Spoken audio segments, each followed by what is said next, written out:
Hello everyone, मी आज तुमच्यासोबत share करते खमंग आणि खुसखुशीत अशा चकलीची रेसिपी, जी आपण एकदमच सोप्या पद्धतीने बनवूया. आणि या टाईपने बनवलेली चकली मुलांना खूप आवडते, कारण एवढी खमंग आणि खुसखुशीत बनते, तर मुलं नक्कीच आवडीनं खातात. चला तर मग बनवूया आपण खमंग खुसखुशीत अशी चकली, तीही एकदम सोप्या पद्धतीने, जे तुम्हाला नक्कीच खूप आवडेल.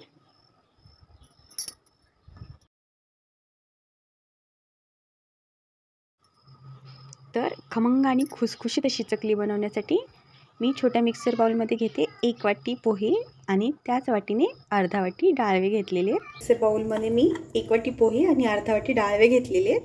तर याला आपण छान बारीक असं वाटून घ्यायचं, एकदम पिठासारखं. छान असे वाटून झालेले आपले पोहे आणि डाळवे हे बघा छान वाटले जातात. आता मी एका प्लेटमध्ये आपण वाटून घेतलेले पोहे आणि डाळवे चाळून घेत आहे.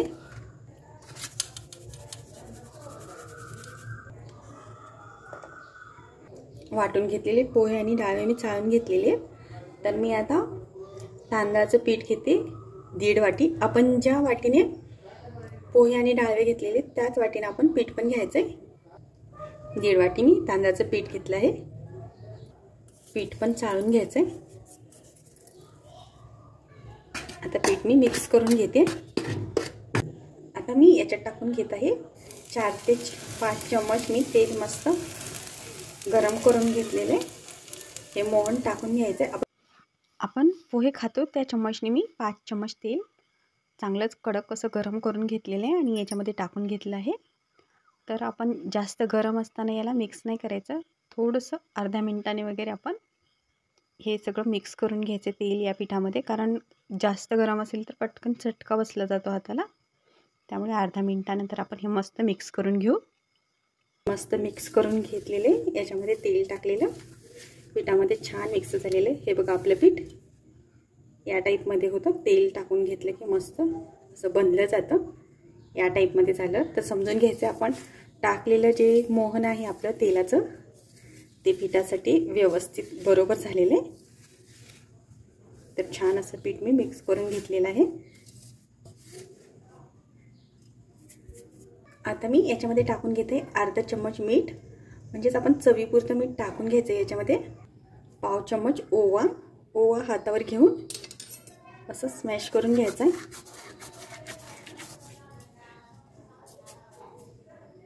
पाव चम्मच मी टाकून घेते याच्यामध्ये जिरे पावडर.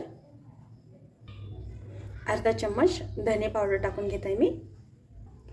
पाव चम्मच लाल मिरची पावडर. तुम्ही तुमच्या आवडीनुसार कमी जास्त मिरची पावडर टाकून घेऊ शकता. आता मी टाकून घेते याच्यामध्ये 4 चम्मच तीळ.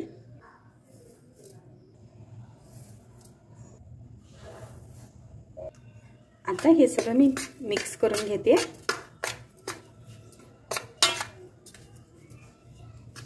सगळं पीठ मी मिक्स करून घेतलेलं आहे. याच्यामध्ये आपण टाकलेले सगळे हे व्यवस्थित मिक्स करून घ्यायचे. हे सगळं आपण मिक्स करून घेऊयात. मी सगळं मिक्स करून घेतलेलं आहे. आता याच्यामध्ये मी टाकून घेते थोडंसं कोमट पाणी करून घेतलेलं आहे. जास्त पण गरम नाही करून घ्यायचं, कोमटच पाण्यानं हे पीठ थोडंसं पाणी टाकून मळून घ्यायचं आहे. एकदाच जास्त पाणी टाकून नाही घ्यायचं.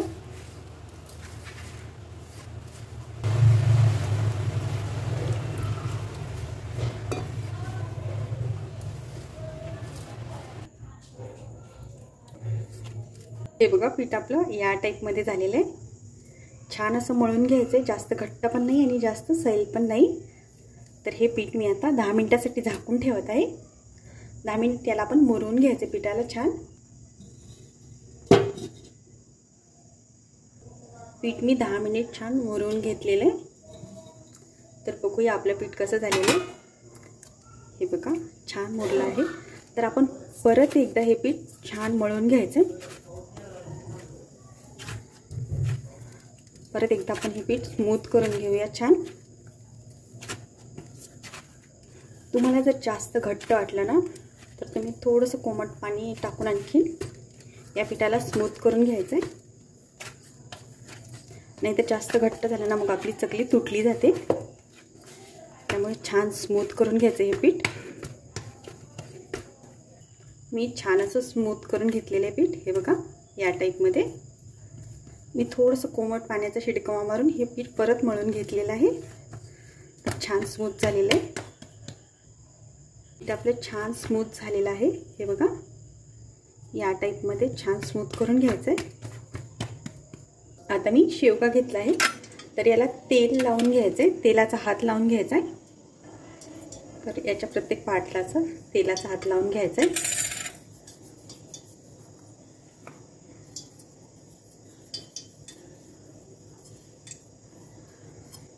मी एका प्लेटला पण तेल लावून घेत आहे. थोडंसं फक्त हात लावून घ्यायचं आहे तेलाचा. आता मी याच्यामध्ये पीठ टाकून घेत आहे. पिठाचा रोल करून टाकून घ्यायचं आहे.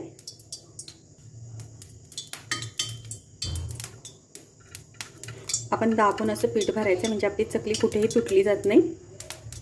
पीठ मी छान असं भरून घेतलं आहे. मी पहिलं प्लेटमध्ये चकली बनवून घेत आहे, म्हणजे आपल्याला पाहिजे तशी छोटी मोठी चकली बनवून घेता येते.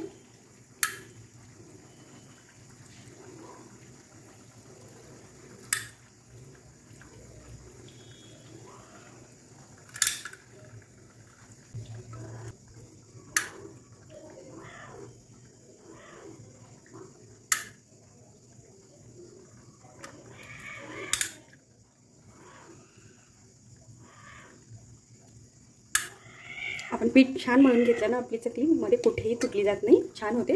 कढईत तेल गरम करायला ठेवलेलं आहे, तर तेल छान हाय फ्लेमवरती गरम करून घ्यायचं आहे आणि थोडंसं मीडियम करून घ्यायचं आहे गॅस. आणि तेल छान कडकडीत गरम झालेले आहे, तर मी टाकून घेते याच्यामध्ये आता चकली.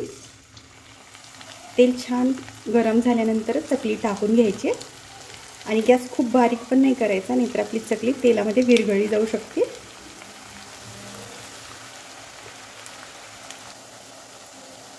चकली टाकल्यापासून 2 मिनिटांनी आपण चकली पलटवून घ्यायची आहे, नाहीतर काय होतं पटकन तुटली जाते. तर 2 मिनिटांनी पलटून घेत आहे. आणि आपण गॅस जास्त मोठा पण ठेवायचा नाही चकली तळताना, नाहीतर काय होतं वरून चकली अशी भाजल्यासारखी दिसते, तळल्यासारखी दिसते आणि आतमध्ये कच्चीच राहते. आणि जर गॅस बारीक केला तर चकली वितळली जाते तेलात. त्यामुळे गॅस मीडियम ठेवूनच तळून घ्यायची चकली. चकली आपली मस्त तळून झाली आहे. हे पहा गोल्डन ब्राऊन होईपर्यंत मस्त तळून घ्यायची आपण चकली. या टाईपमध्ये तळून घ्यायची अशी.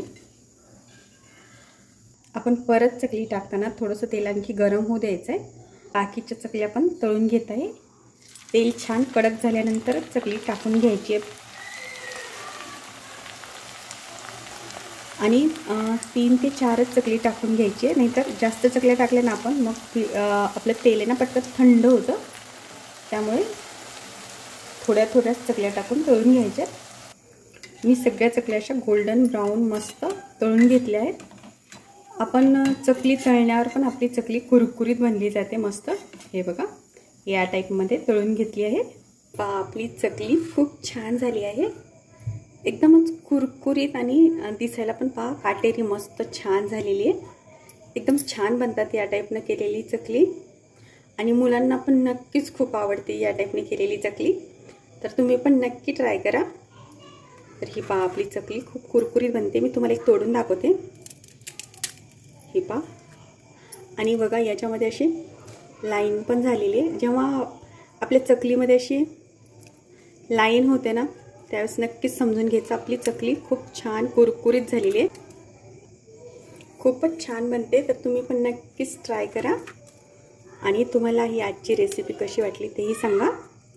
हे बघा या टाईपमध्ये लाईन झाली पाहिजे, म्हणजे आपली चकली एकदमच खुसखुशीत होते, एकदम कुरकुरीत अशी छान. हे बघा खूप कुरकुरीत बनली आहे. तर तुम्ही पण नक्कीच ट्राय करा या टाईपने चकली. आणि मुलांना चॉकलेट बिस्किटच्या ऐवजी या टाईपने बनवून द्या चकली. आणि खूप झटपट बनते ही चकली. आणि हे पहा बिलकुल ऑइली पण होत नाही, खूप छान होते. तर तुम्ही पण नक्की ट्राय करा आणि तुम्हाला आजची ही रेसिपी कशी वाटली तेही सांगा आणि आवडली तर नक्कीच लाईक शेअर आणि सबस्क्राईब करा. भेटूया पुढच्या रेसिपीसोबत.